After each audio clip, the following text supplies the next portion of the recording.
우리는 이미 큰 은혜를 받은 사람들입니다. 하나님께서 우리를 불러주셨고 어둠에서 빛으로 옮겨주셨으며 하나님의 자녀 삼아 주셨습니다. 이것은 우리의 공로나 자격 때문이 아니라 전적인 하나님의 은혜입니다.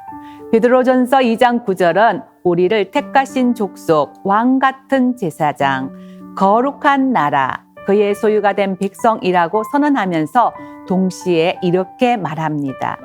이는 너희를 어두운 데서 불러내어 그의 기이한 빛에 들어가게 하신 이의 아름다운 덕을 선포하게 하려 하심이라.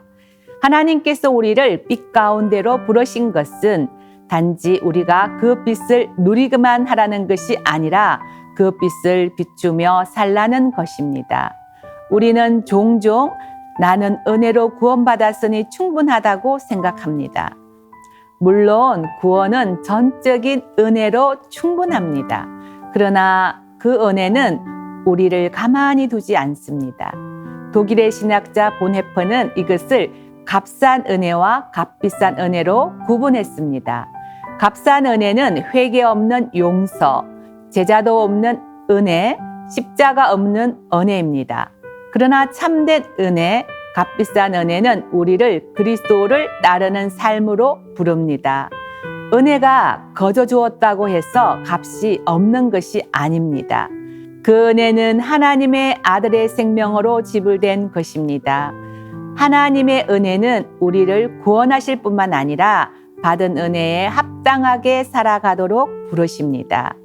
예수님께서 말씀하신 달란트 비유도 같은 맥락입니다. 주인은 종들에게 달란트를 맡기고 떠납니다. 중요한 것은 달란트의 크기가 아니라 맡겨진 것을 어떻게 사용했는가입니다. 주님은 결과의 크기를 보신 것이 아니라 맡겨진 부르심에 대한 충성을 보셨습니다. 사랑하는 여러분, 우리에게 맡겨진 달란트는 무엇입니까? 믿음, 시간, 가정, 직장, 관계, 그리고 오늘 하루의 삶 자체가 하나님께서 우리에게 맡기신 선물입니다. 하나님은 그것을 통해 우리가 어떤 선택을 하며 살아가는지를 보십니다. 신앙은 감정이 아니라 선택입니다. 말에 머무는 것이 아니라 삶으로 살아내는 것입니다. 주일에 고백한 믿음이 월요일 선택으로, 삶으로 이어질 때 그 믿음은 살아있는 믿음입니다. 그 작은 선택들이 모여 우리의 신앙을 만들어 갑니다.